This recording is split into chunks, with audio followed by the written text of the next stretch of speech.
Today's episode is with Lee Hunsaker, a professional storyteller. She started with a small group of tellers in her living room and is now selling out live theaters every week in front of adoring crowds.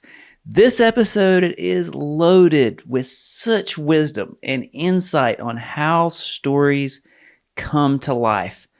From writing them on paper to working through the process to delivering on a live stage, there's so much to learn. And if you know me, you know how passionate I am about great storytelling. So I hope you share my genuine enthusiasm about this particular episode. Lee is a rock star guest, and I hope you love this episode as much as I do.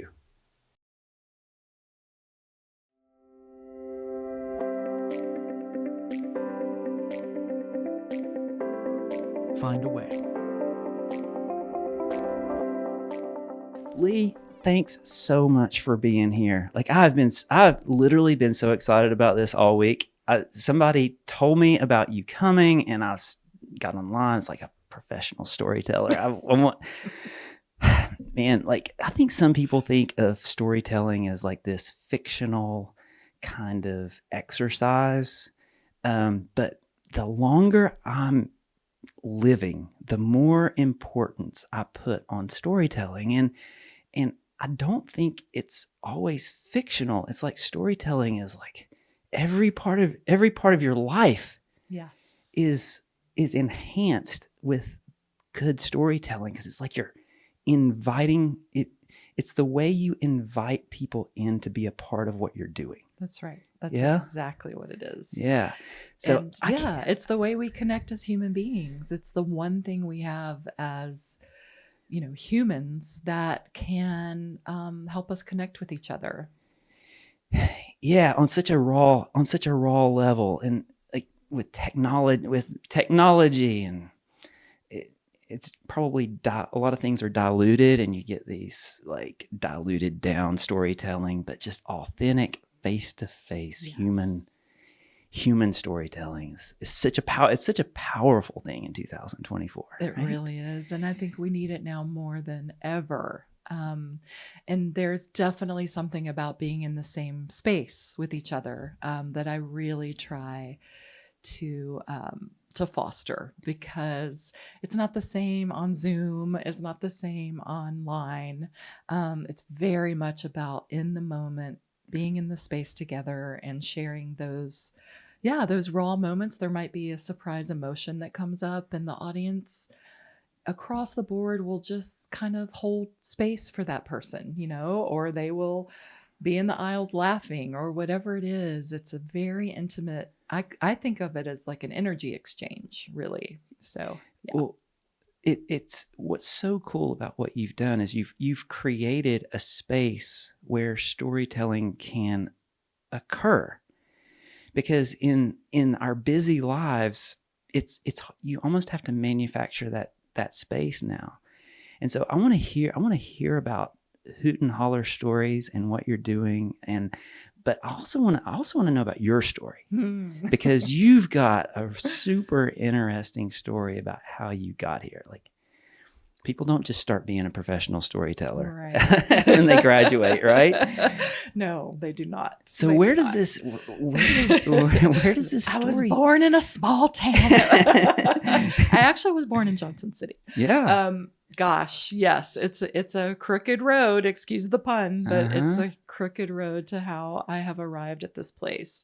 And interestingly enough, I kind of have the job title, not necessarily as a storyteller, but I have been called a story midwife, meaning I help people birth their own stories. And part of doing that is allowing my own self to be vulnerable through that, and sharing maybe the not so pretty parts of where I've come from. And so, yes, the backstory of me is I was a costume designer in film for 20 years in Texas. I grew up in Roanoke, but I couldn't wait to get out. And I fell sort of accidentally and serendipitously into the film industry doing costumes. And I was going along, and it was fantastic. I had a thriving career. Fell in love. I had a baby, like life was golden. And suddenly, and it really felt sudden, I was diagnosed with breast cancer in 2008. And my son was still a toddler. And so, of course, as you always hear about with a diagnosis like that, I just had to reprioritize my life and really take stake in what I was doing and, really face those hard, dark questions. And part of the answer that came to me was that the film industry was not serving me anymore. It's very stressful. It's frenetic. It's exciting when you're, 25, but at this point I was, pushing 40. And did it take that diagnosis for you to make that realization?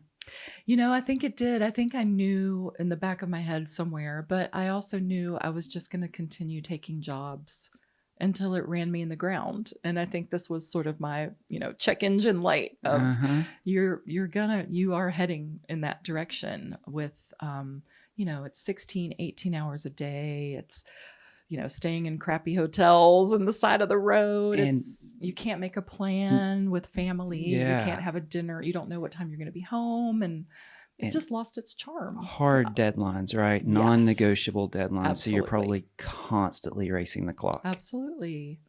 Yeah. And even on your days off, your nervous system is so accustomed to that kind of rushing that there's no actual really ever relaxing. And it's addictive at the same time, that adrenaline is addictive. It's hard you worry, how can I recreate that, the kind of adrenaline in this kind of career? But I think a lot of people go through that, like these demanding careers, and it becomes normalized.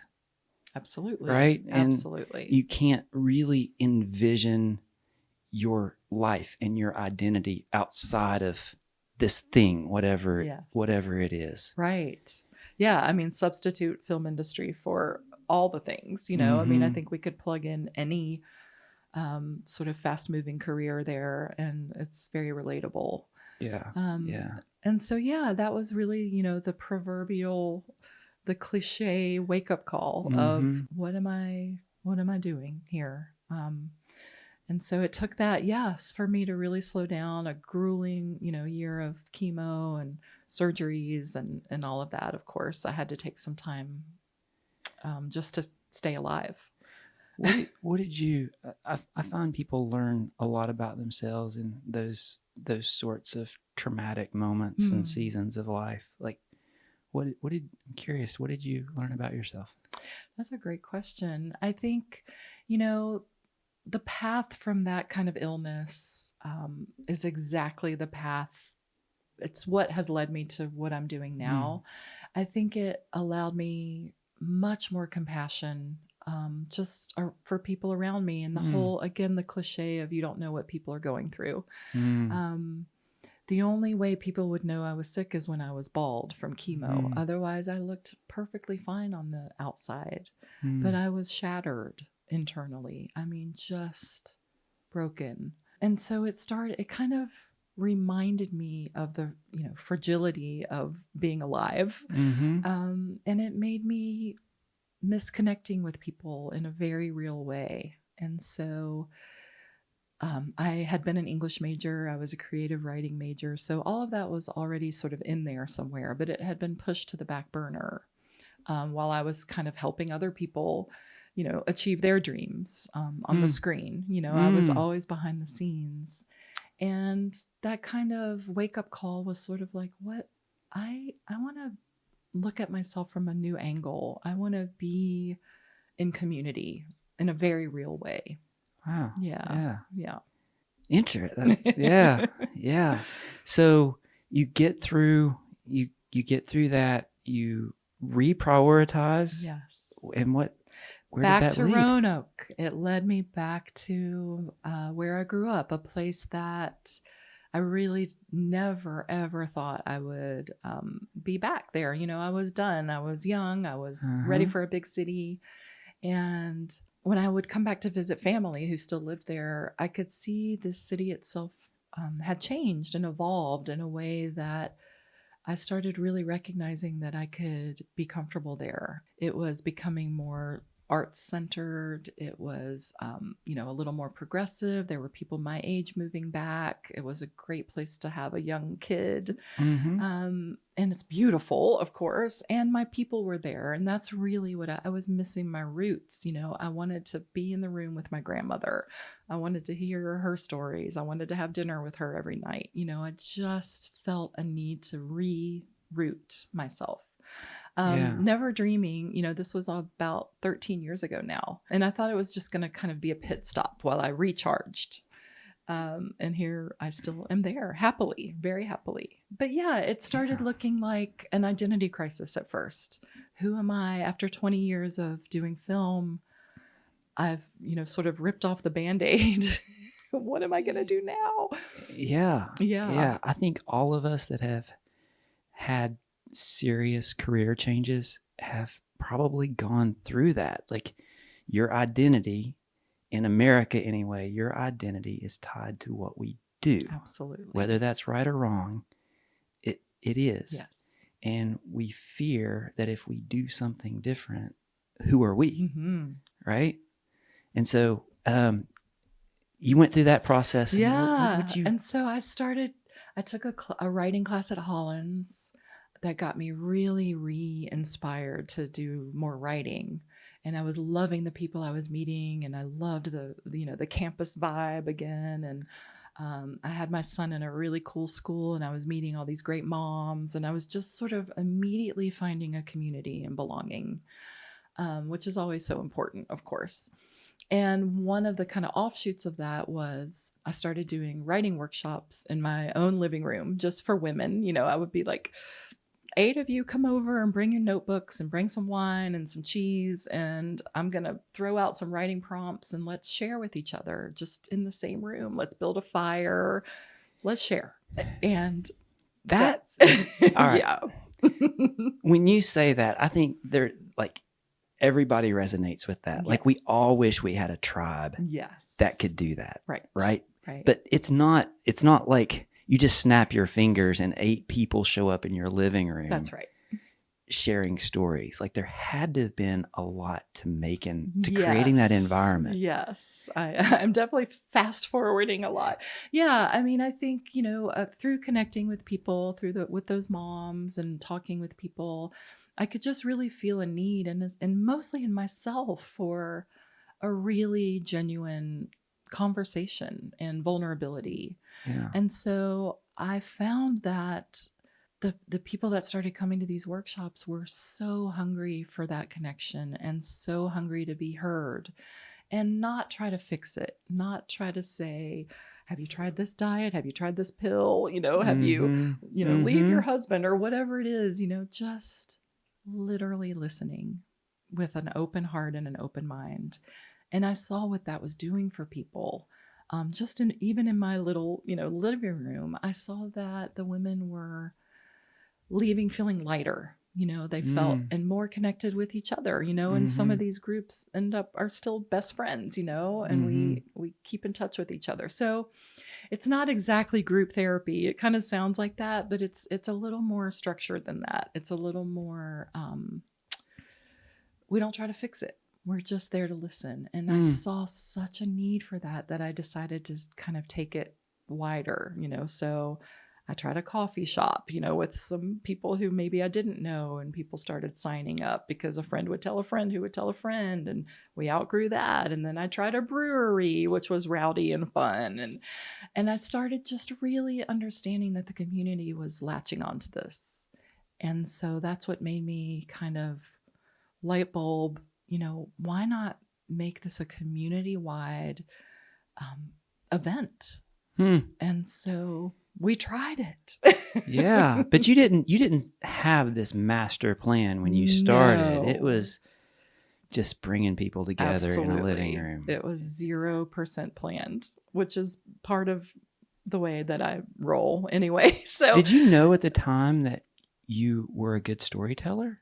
Like, did you have that self-awareness? I knew that I could write for Okay. sure. And I knew that people were trusting me with their stories. And Ah, so that's kind of that's how I approached it, is that people feel safe with me. And that's an honor, and that's a yeah. sacred space. And Yeah. so knowing that and trusting that in my own self to hold a container for people, of Mm. spiritual, or, a container Mm-hmm. in that way, what feels like such an honor. And so I thought, well, if these certain people will do it, and then maybe this stranger and the next person and the next person, um, let's try it, sort of, let's go bigger and see what Mm. happens. And so I had some friends that owned a coffee shop in Roanoke. Uh-huh. And I just said, I really want to try a live storytelling event. I don't know if anybody will come, but if not, it'll just be, us and the storytellers. And they were like, how can we help? Let's open up the beer garden and have coffee and tea going. And, we'll throw hay bales in the front yard and have fire pits, and let's just try it, Uh-huh. So I created a Facebook event for it. I came up with the name of Hoot and Holler, which is sort of my Valentine to the mountains and, Uh-huh. the area. And I thought Yeah. it just sounded fun and Yeah. kind of what we do. And, within 48 hours, I had 12 storytellers and more wanting to tell. I came up with a theme. We had a food truck come, and it was over 200 people on night one. Really? Yeah. Wow. In Roanoke. Yes. Yeah. So when you say you had 12 storytellers, Yeah. are these amateurs? Are they people telling a story for the first time? Are they? Yes. Yeah. I mean, some of them were, newspaper writers or writers that I had maybe met at Hollins. But for the most part, and the beautiful part is that 90% of our storytellers with Hoot and Holler are absolutely normal people who will resonate with the theme. First of all, they hear the theme and they're like, oh, I got something for that. Oh, And right. so there's kind of an inner calling for them to say, I don't want to commit, but I feel like I might have a story. Can we just talk about it? And I'm like, absolutely, that you're not committing, but just tell me about it. And then I'll have them submit the story in writing. That's kind of the first order of business, is I want to see it not in a way that needs to be a Pulitzer Prize winning, story, but I can really get a sense of like a beginning, middle, and an end. And I can hear their voice in the writing, and I can start to really picture the way it might translate from the page to the stage, which is a big leap that a lot of people don't think about, that I have to think about. And there's a difference. There Like is. the medium matters. Absolutely. It's, we can just sink ourselves into an 800-page novel, for days. But on stage, what I find is there's about a 10-minute kind of audience attention span. And so my sort of superpower is helping people distill down the 10-minute version of the 800-page story. Yeah. And so after all this time, we're going on 9 years now of Hoot and Holler. I feel like I have a really good instinct with what an audience will respond to and what can kind of fall away. And that doesn't mean it needs to be a comedy. You don't need to stand up there and be a comedian, but there are certain things that an audience will engage with. A lot of that is about really using your senses, like really describing a place, so that an audience can kind of take the journey with the storyteller. So I help them kind of really brighten up their stories and paint the picture so that we feel like we're with them. Yeah. Tell me more about that. Like the place is important, like the setting of the visual of where the story is happening. What else is important to keep an audience's attention for 10 minutes? Yeah, I think the themes need to be somewhat universal. I mean, obviously, each story is individual to the person telling it, but there needs to be, ideally, there's a feeling or an emotion that the audience has experienced. And that can be as broad as sadness, or as broad as surprise, or as broad as embarrassment. We can all, everyone in the room is going to be able to at least relate to the kind of overarching emotion. And then the trick is to pull an audience in with your own personal details while also keeping in mind not to go so internal that it becomes, again, group therapy, for instance. Like stories are not always happy endings. And so there's a lot of lines that I'm responsible for as the producer. I'm responsible for the audience and the teller. And so I have to walk those lines of, if we cross over into here, the audience is going to feel like there's no hope in the world. So let's find, and maybe the storyteller felt at the time of the story, there was no hope in the world. And that's okay. I'm not asking them to change their story. But the trick is to find a way that there's always sort of light and air, even in the hard stories. And it's a nuance and it's real subtle, but we always want to be rooting for the storyteller. We want to be on their side. We want to see them make it through the challenge or the embarrassing situation or whatever it is. So I work with them to find those really tricky lines where it can stay very personal, stay universal, but keep hope ultimately keep hope. Because there they are still standing. Whatever they've gone through, they're still standing there, able to tell the story. So let's find threads of humor and joy in there, even if it happens to be a dark story. Now, don't get me wrong. Some of our stories are like you are in the aisles, like bent over, doubled over in hysterics, And that's another thing with the way I curate my shows is to really capture a wide spectrum of emotion and experience. So there will almost always be a tearjerker in there. There will always be humor because it's important in life and especially as a live performance. There will always be mystery. I like to ride the waves. And so it's a tricky thing to curate. It's exciting. So it's a cool thing. Well, I want to hear more. I want to hear more about that process. So you take someone with a story who is not a professional. Yes. Right? But they have a story to tell. Yes. They don't have the experience of telling it. And your end goal is to package this as something that an audience is going to resonate with. Yes. And connect with. Absolutely. Yeah. And so you start with the written story, and you found that to be like, if I had a story that I wanted to tell, you would advise me to start by writing it down. No question.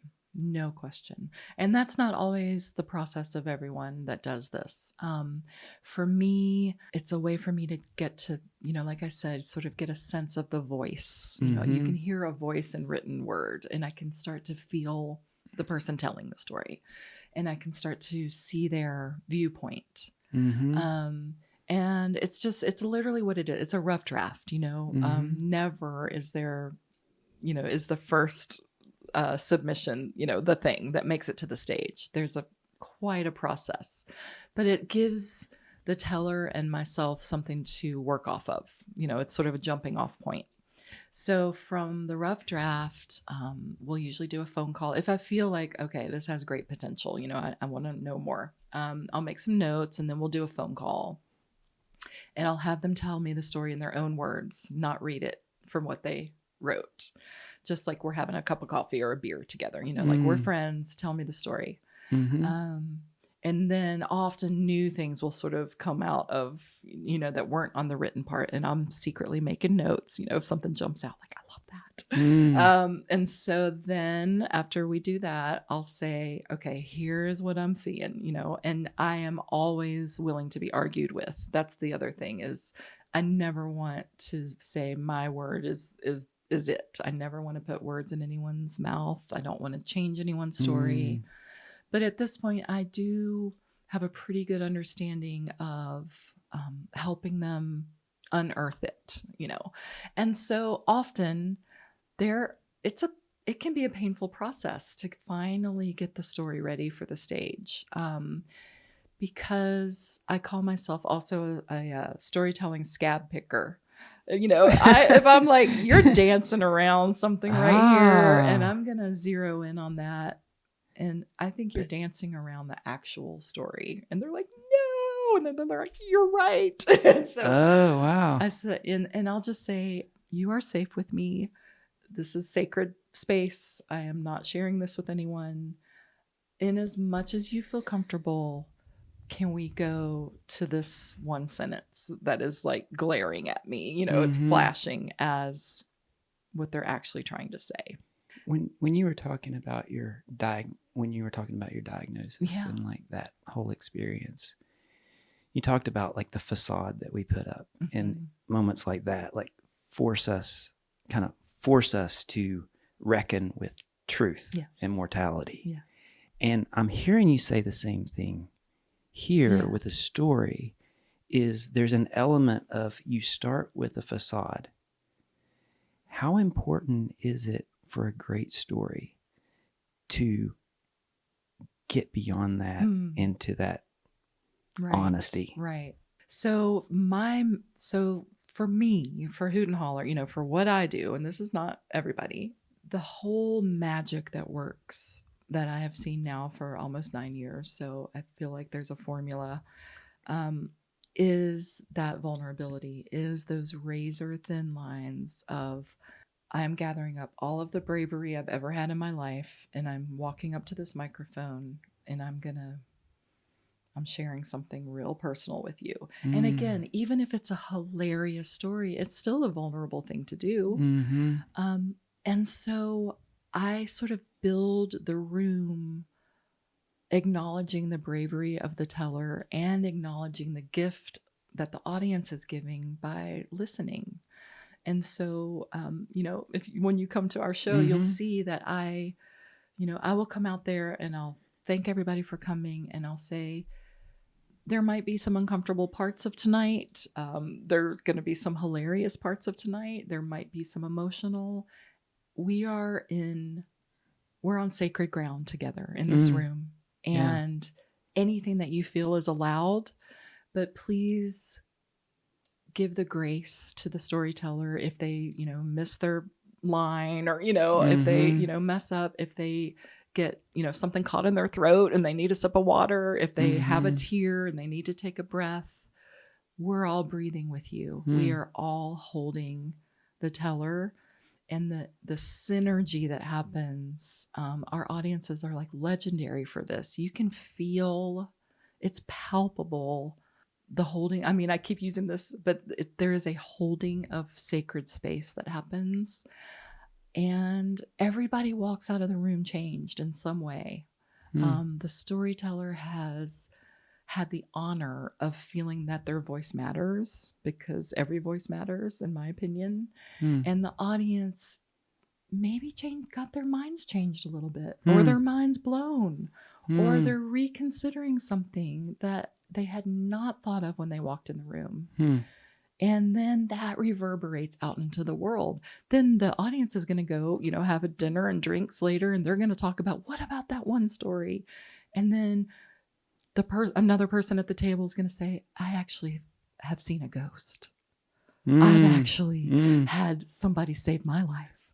I've actually, I actually almost saw someone die, or I actually, whatever. Got chased by a bear, whatever it is. And they're like, what? I didn't know that about you. So the vulnerability almost extends to the audience. I mean, I'm getting chills just thinking. I mean, I get so emotional about this.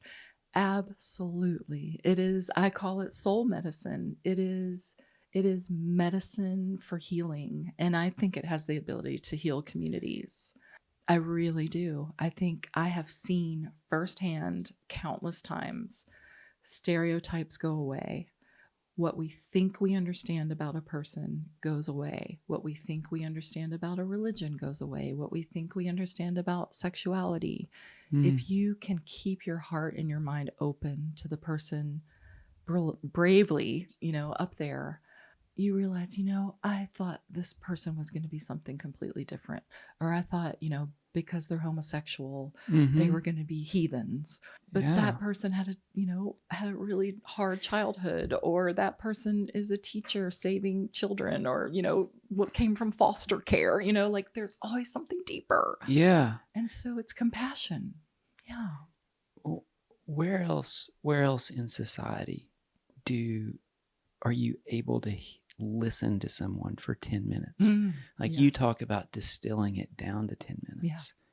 Yeah. But in our culture, like 10 minutes is a long time. Oh, it's a lifetime. Like everything is, and that's the thing I love about the podcast and the long form podcast is it's an hour. Yeah. Right? Like the conversation is so different than any other form of media in our culture because it's all sound bites and it's all so shallow. Oh, yeah. So you talk about distilling a story down to 10 minutes, and I'm trying to envision like where else in society do you have a 10-minute conversation where at least one of the parties is vulnerable? Exactly. Like I don't know where that is. Exactly.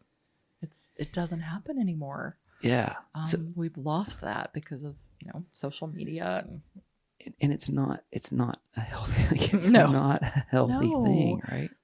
I feel like, we're all walking around kind of broken and lonely. I mean, we're more connected than ever, and I think we're lonelier than ever in a way.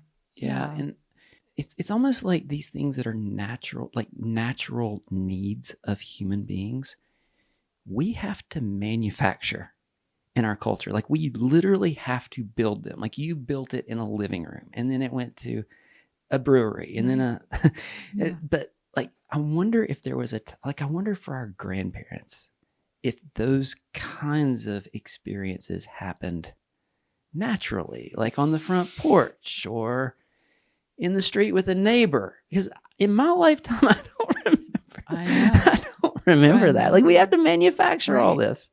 I have to believe that is exactly what happened, with our ancestors. I have to believe that they did not have the bombardment of information constantly at their fingertips. They maybe didn't even have electricity or whatever it was. So it was very much human to human. Yeah. And, I think that's where the lore of storytelling, started, is because, they're literally sitting around a campfire or on the front porch or stringing beans. Or, right. I mean, that's how people got to know each other. And, I have an 18-year-old son, and, I can see that he doesn't even really ask his friends questions. I'm like, are, your friend's parents still getting a divorce? He's like, oh, I'm not sure. I'm just like, what do you guys talk about? Yeah, for real. And so that breaks my heart. Yeah. And so I'm sort of on this one lady mission to change that. And, and there are different sort of connotations of the word, quote, storytelling, quote. A lot of people immediately associate that with sort of, campfire tales and, like grandpa was running through the woods and a bear came out, that sort of over the top. And what I want to do, again, kind of a one lady mission, is bring it back to human connection and truth. That's where my heart sings. And there is a place, and don't get me wrong, I love the campfire tales. I love the kind of over the top theatrical stuff. But my heart comes alive when somebody is up there in a spotlight with a microphone telling their own story. That's where I am. That's where I'm vibing. So you clearly have this creative streak that you were born with, right? Yes. And so you see that written story, and you see what can. Yes. Your creative is like, how do I bring that out on a stage? Yes. And not everybody, in fact, most people are not, quote, public speakers, so there's a lot that we work through also just with kind of nuance on, this will be a great place for you to pause, like let the audience drink in this beautiful line that you just said, and, even where to stand near the microphone, just even as basic as that. I work with them, don't pace around, stay still, make eye contact, don't read your story, tell your story. I would say that a very small percentage of the population would describe themselves as great public speakers. Right. Absolutely. Like the default is I don't speak in public, Yes. right? Like everybody has that. Yes. Most people have that Yes. that fear. Everyone that submits a story, like very few of them feel like have confidence in their public speaking right. skills, right? That's right. So how much in the process is building that confidence? I think it starts with the relationship with me. The way that we work kind of behind the scenes, getting the story ready. I think I'm pretty well versed at always complimenting someone and telling them they're doing a great job. I want them to feel amazing up on that stage. And so I start planting those seeds on our first conversation. Yeah. And I just always say what you are saying is worthy and true and beautiful, and you are going to affect someone's life. And so stand in your power, like take this light, take this moment. You have something really important to say. People are there to hear you say it. So try as much as you can to feel in your heart that you deserve to be there and that you're a shining light and you are giving a gift. You're a gift giver. And so, some people are still shy all the way through, but almost always the minute they do step up to that mic and they feel that synergy and energy, so many of those nerves go away. It's amazing. Like I can see it on their faces. I see it fall away and they realize they rightfully belong there. Is this for a lot of those? I suspect this is the first time they've been on stage. That's right. Yes. As the focal point. Absolutely. For plenty of them. And I remember when I did my first public speaking, you were well aware that, wow, I'm in this room full of people. Oh, yes. And nothing is going to happen until I start talking. Yes, they're watching. What you're describing is coaching. It is coaching. And yes, it's a different sport. Yes, right. That's so true. But the principles of a volleyball coach or a basket are very similar. So true. It's about confidence, self-belief, which is part of it. But I also hear you saying that it's also preparation. Like there's work to be done. It's not like, I think there's a misunderstanding that people think, oh, you get your mindset right, you're going to step on stage and you're going to do this well. Like, go get them. Just believe in yourself. That doesn't, I don't think that happens. You have to put in work. Yes. So you described a lot of things in that process of like, how do you stand? Like it's preparation, right? Putting in the work to be able to perform. Yeah. Tell Tell me more about that process. Yeah. So as I said, it's never, the first draft is never the story. It's either part of it or a very small, it's never the story. So there are several drafts that will go back and forth between myself and a teller.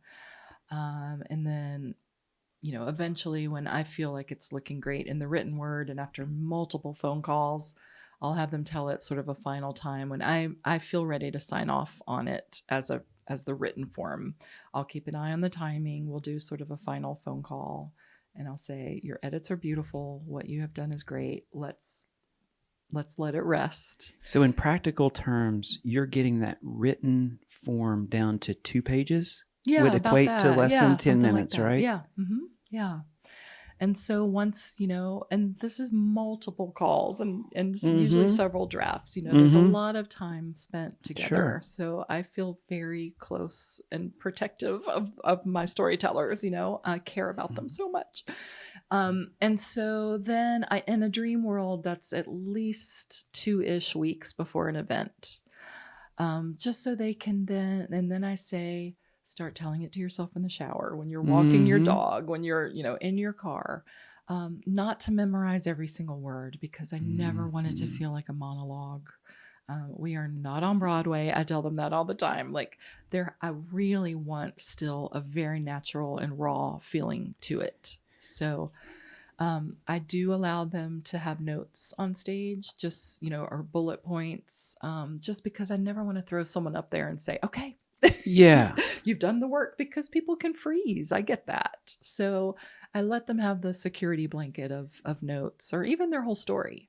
But what I never want is for somebody's eyes to just be downcast reading line for line. Otherwise, I would just do poetry readings. This is not what it is. So I think there's that part of it is, in my own experience, is really important. mm-hmm. Like, I think some people think of it in two extremes. Like, the one is, I'm going to memorize every word. Yeah. And the other is, I am going to freestyle. Right. Which is my nightmare. Right. So, but both of those are wrong. Yes. Right. Neither one of them work. That's right. And what I've found is you go through a process of you truly believing the story. Mm-hmm. Like, you have to, when you believe the story you're telling, you don't have to memorize it, and you don't have to freestyle. Right. So true. Like, you might need some prompts, but you're not winging it. No. And you're not reading it. Right. If you really believe it. Right. But really believing it is doing the work. That's right. You're good. Hey, you're going to, I'll see you on stage. That's exactly right. That's exactly right. And they have to feel it in their hearts. They can't just, I tell them from the beginning, like, if you're not feeling this story, the audience isn't going to feel it. You have to have it in your core, and you already know it. And that's another thing I have to remind them. Like, you're not making this up from scratch. You have lived this. Yeah. So please remember that. You're not making it up. It's really a matter of putting it together in a compelling way. But this is your life. So stand in it, So yes, but everything you just said is exactly right. And open mics and a freestyle is literally will send me over the edge. Yeah, very few people can pull that off. No. Right. But you're talking about normal people. These are not people with natural storytelling athleticism, right? They weren't. Right. They're not naturals. Not typically. I mean, some of them are, writers, or they're journalers, or they, But even those probably wouldn't describe themselves as, I'm really good at public speaking. Absolutely. You're exactly right. Yeah. And we also, one thing that I think kind of magically happens is we do one rehearsal only with the whole group together. And so that's the first time, not only are they meeting, but they are hearing the other stories that are going to be part of the event. So I have the privilege of knowing what's coming, but they really don't. Usually I'll put together sort of a chat on Messenger with everybody, just for kind of information, and little by little, maybe little jokes will start kind of coming out. But until we do that rehearsal, it's very quiet on that chat. The minute we do that rehearsal, which is just me and the tellers, the floodgates are open. Now you're a tribe. There's we trust. Are an instant, beautiful, dysfunctional family. Is it possible? Like, it's one thing to come to you and trust you. Yeah. You're a good listener. You have that vibe. Like, I would tell you anything, and we just met. But then to go into a brewery. Yes. And trust strangers, that's different. Yes. How is it possible that going through that process of trusting one person, or having one person trust you, and then a tribe trusting you, now it doesn't matter who's out in the audience. That's right. Because you have You're giving me chills again. And tears. Yes. Yeah. Exactly. If you can just believe in yourself enough to get to that point, to get yourself to the rehearsal, or just even to send me a note, is huge and brave. And I honor that always. Yeah. And some people, there have certainly been times when people are like, I am not ready. And I say, I will be here when you are. But it's definitely baby steps. But once they get to that rehearsal and they hear how their story is going to fit into the night, and they hear that maybe the other people aren't doing it perfectly either. They're stumbling, they're looking for their notes, their story went too long, you know, whatever it is. And then we'll do kind of a workshop sort of feedback at that rehearsal for final notes. I never throw a whole, like, you got to change your whole story. It's the tweaks, the fine, you know. But at that point, once they're together again on the event night, they're like, we are family. Yeah. Yeah. I think our culture is so extraordinarily lonely. Yes. That we would be surprised by how many people don't have a single person that they would trust with that story. I agree. And so I would imagine that trusting someone just is like this empowering thing. Yeah. Which is really, it's what a gift to be a part of that. It right? is. It's a gift. It's an honor. It's a privilege. It's everything. Yeah. I did a Voices of Veterans event, which I myself had some kind of preconceived, you know, I was like, they're not going to go deep, you know, I mean, the stories are going to be amazing, but I was afraid they were going to have walls up, you know, knowing what I know about veterans and what they've been through. And that was one of the most beautiful and heart-opening events that I've ever done. I had a 76-year-old Vietnam vet, tough as nails. I mean, just the most stoic. And he sent me that written thing, and I was like, this is fine. This would be perfectly fine. But I see these 4 words right here. Can you tell me about that? He's like, no, I can't. I'm not going to. And so little by little, I was able to get him to open up a little bit, and he sobbed, eventually just sobbed. And he said, I never have even told my wife this of 50 years. I've had to put up these walls. I wasn't allowed to feel this experience ever. I was told. And so I got him to the point where he stood up on that stage and told the truth, the real truth. And I mean, everyone out of their seats, sobbing, crying, cheering. And he told me he felt like he lost 8,000 pounds in that instant. His life, he felt free. Wow. Of secrets and burdens. And so it's it can be so profound. Yeah. Yeah. It's something as simple as telling a story. Yeah. I don't want to generalize on genders, but do you find there are certain challenges with men? That's a great question. And yes, I do. I do. I think, you know, there are many events where it's maybe one man will submit and it's, you know, 30 women, you know, and so I try to, you know, with the themes, I do think about that, you know, like how I want it to feel balanced. I don't want to, you know, lean one way or another, or unless we're doing the theme of like ladies' night or something, you know, but I try to keep the themes very broad and very universal. But you are absolutely right. I do have a handful of men who, you know, are sort of addicted to it now and they love to tell.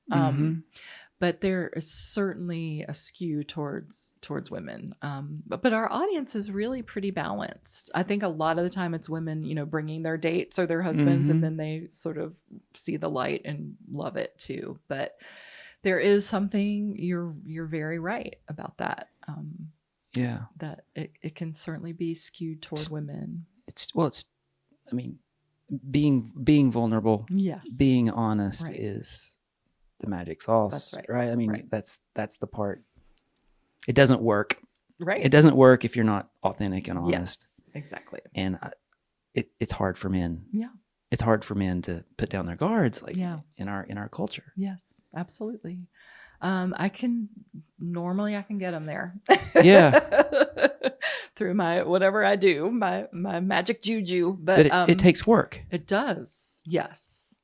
And that has been a continuing theme through almost every area that I've had conversations with, of people that are really good at what they do. It's not natural born talent. They don't just come out of the womb with confidence. Right. It's like you put in the work. Yeah. And the confidence follows that. Right. And I think telling a 10-minute story in a room full of strangers, like you can't skip the work. That's right. Right. That's right. And I bet the work is different for every person. Like for a man, it's probably a typical man might be putting down the guards and being vulnerable is the bulk of the work. That's right. Yes. And often, they want to tell the funnier stories, I certainly find that happens. But even with our event tomorrow, there's a certain teller that I literally had to say, I need to feel your heart in this. The telling of it is beautiful. You could get up there and blow us away by the story. But I, being the scab picker, the storytelling scab picker, I still feel there's one other layer in here that you haven't quite accessed. And I'm going to ask you to spend this evening, and then I gave him a prompt to think about. And he came back with like a brilliant new draft. And he was like, thank you, just thank you for the permission to do that. Mm-hmm. And whether or not that was going to make it to stage, it didn't matter because he was able to access. He said, I have never allowed myself to think about X, Y, and Z. Yeah. Coaching matters. Yeah. Yeah. Right. You're taking people and you're helping them do something that's uncomfortable. Mm-hmm. Right. You're taking them outside their comfort zone. Right. And every sports coach, that's the hard part, right? To take risks, Yes. to take them out of their comfort zone. And people just don't do that on their own. No. Yeah. And I think it's the willingness. I mean, if there've certainly been a couple instances, like I said, where after working together, maybe even up to 3 weeks or a month, and I'll ask for something and they're like, okay, I'm going to do it. And they come back with a new draft. And I will just say, I cannot feel you in the story. You're telling it, but I don't feel you in it. Mm-hmm. And it is a subtle thing. I'm like, I want to be in your body, looking out of your eyeballs as you're experiencing whatever this is. I bet that surprises every one of them. It does. It surprises them. And there have been a couple like, I cannot. And then I let them go in love. I'm like, I love what you've done so far. I am rooting for you, but I want you to succeed on that stage. And I know that the story is going to feel like a lecture or like a presentation. And that's not what Hoot and Holler is about. Mm-hmm. And that's not what the audience wants. And it's not serving you any purpose either, actually. If you can't quite push yourself a little bit, yeah, it's going to feel like you're giving a lecture to your college class. Yeah, they're not ready. Right. There's more work that needs to be. Right. And sure, the audience would sit through it. Anybody can sit through 10 minutes of anything, but I don't want to do that to the teller because it feels unfair. Because it feels like they're not going to get the experience that I know they could get out of it. And it doesn't feel fair to the audience when there's someone on the wait list who is going to blow the roof off the place. Yeah. You're getting that story down to 2 pages. Yeah. And that tangibly, that's what you're trying to do. In my experience, it's not about choosing what to say. The harder part is choosing what not to say. Yes, you are so good. Look at you. That is so true. And huge swaths of story have to be left out. Yes. Huge swaths. It's really hard. And that can be very painful for people when they're holding on. There's a term in journalism that's kill your darlings. I can't remember who said it. It's like a newsroom term, when people are on deadline and they only have a certain amount of words for the article. So stuff has to get slashed. And so often, and I get this, something feels so precious and so important to include that ultimately actually is not serving the story at all. Again, if you're writing a memoir, you can go into that whole scene for pages, chapters. But for this particular moment in time, that thing that feels so important is actually taking us out of the story that's going to be told. And that can be really tricky and hard for people to see because they want to hold on to that one thing.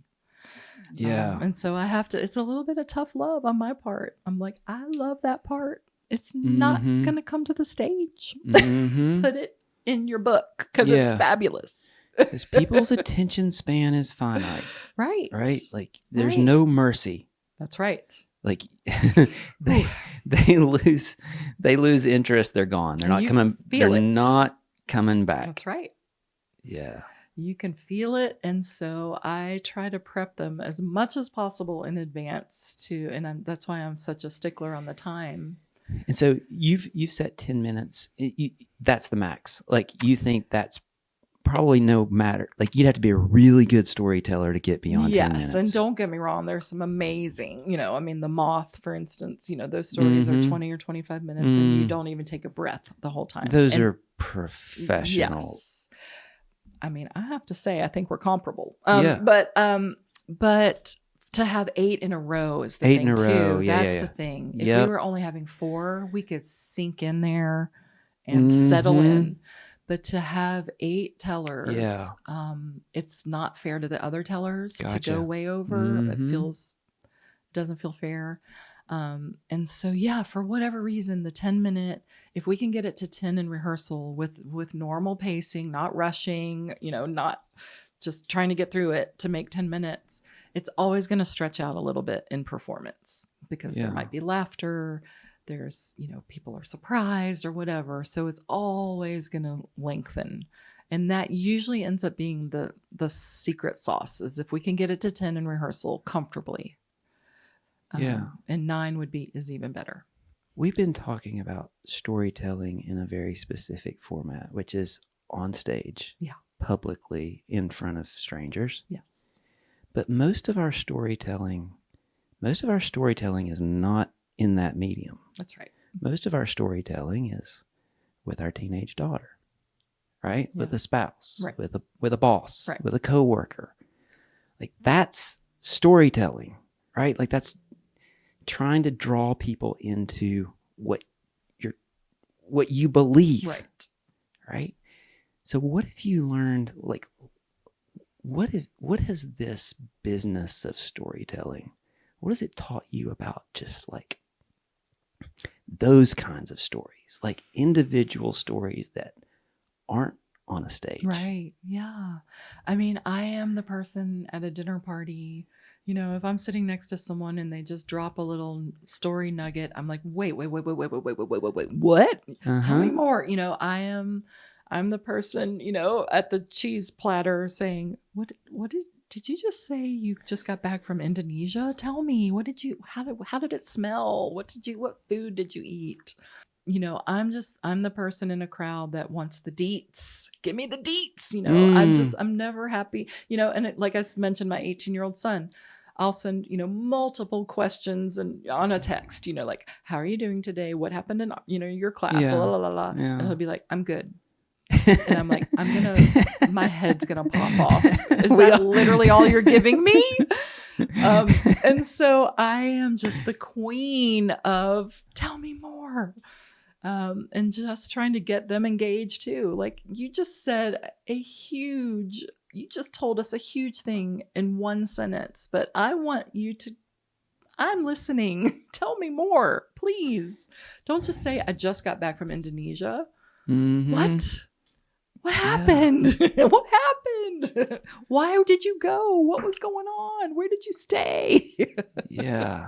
And I care. You do care. I do. Like you don't have to fake caring. No, I wouldn't know how. Some people, that's harder, right? It's a different personality type. And it's the blessing and the curse too, because I find some people want to overshare when I'm maybe not in that zone. Yeah. When I'm just at Kroger, like I'm just here to get, whatever. And someone will often, someone who has been at one of our shows will come and they will say, I was at your, whatever event. I have not forgotten this one particular story, and they will thank me. And then sometimes they want to launch into their own, which is wonderful that they were affected that way. But sometimes I have to have kind of a psychic shield up because I hear and take in so much of other people's stuff. And so I have to find those places where to put it so that I can also have oxygen for my own self, So being an empath is a blessing and a curse. Yeah. Yeah, for sure. Yes, yes. For sure. I'm often very envious of people who have low empathy wells. Right? I mean, I'm It's like life would be so much simpler. I know. I'm like, you were able to just walk away? You didn't like feel the need to give that person a ride and feed them and make them soup and wash their clothes and, have them come, give them a comfy blankie or whatever it is, like how were you able to do that? I can't do it. Yeah. But at the same time, like we talked, you said that like honesty and vulnerability is almost like an essential ingredient. Yes. But I think listening is probably also I think a pretty it's 50-50. essential. Like it's hard to tell a story if you can't listen. That's right.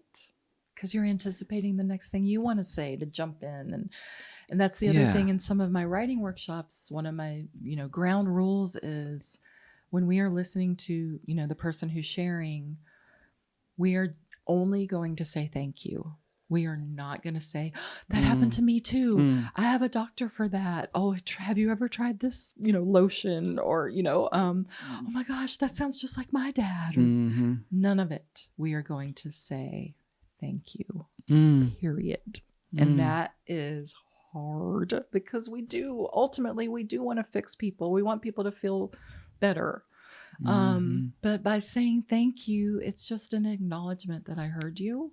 Yeah. And thank you for sharing. And your story is now in my heart and nothing else. And that is hard. Yeah. It's so tempting to turn it into our own stuff, which is about listening. I mean, yes, they were heard, but as the person's talking, they're thinking of how it's relating to them.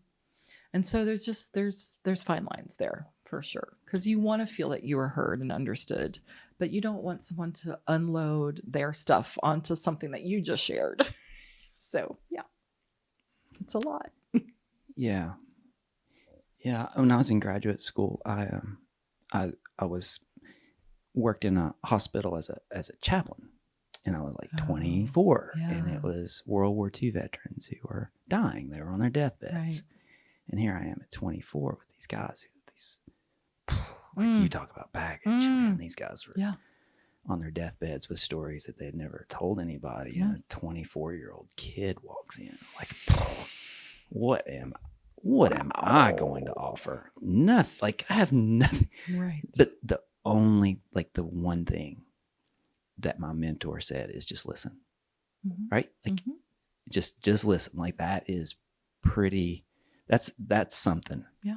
And so I learned that lesson in that experience. But yeah, it's hard to talk and listen at the same time. It really is. It is. And to not want to just say, I'm so sorry. I mean, of course there you can say I'm sorry, but there's that fine line of not trying to fix it. I mean, how could you fix those guys? You couldn't have. Yeah. And they probably were so grateful just to have. Yeah, it's so sad. Yes. Like some of the stories you're telling earlier, like, man, these guys. Yes. And men, like. Yes. It's a whole ball of wax, isn't it? Yeah. Yeah. That is a whole ball of wax that I would love to crack the code on that. Yeah. Well, so you reinvented yourself. Yes. A traumatic diagnosis kind of triggered this whole new direction in your life. And you went from gathering a tribe of 8 women in your living room to a coffee store to a brewery. And now you're performing at the birthplace of country music in the greatest city in the world. Thank you. And so what's next? Yeah. So our kind of current home in Roanoke is at the historic Grand Inn Theater, which is, a beautiful old, sort of our version of the Paramount. It's about 300-ish seats. And we sell out every show we do there. That is so cool. Which is a testament to everything. Yeah. And it's a Valentine to our community. And we have wait lists every time, it's something is working. So I'm going to keep doing it. We have done some sets at Rhythm and Roots, which I have loved. Yeah. Different crowd, right? Yes. We did 5 years at Floyd Fest. You know, I mean, the beauty of storytelling is it's totally customizable. If you give us a platform, we don't even need a stage. If we just have a place to stand and ideally a microphone, storytelling can really work anywhere. I would love, you know, another kind of side stuff that I do is work with nonprofits. And like, for instance, I work with foster parents and foster kids to tell their stories in much more intimate, not necessarily public, you know, venues, but just sort of caretaking for the caretakers is what I call it. You know, doctors and nurses, people who hold other people's stuff. How are they taking care of themselves? So I love to do kind of smaller workshops with that. I will, you know, go speak at women's conferences about like the power of sharing your voice. And so I love to just be invited into places who will have me so I can talk about how empowering and beautiful it is to share stories.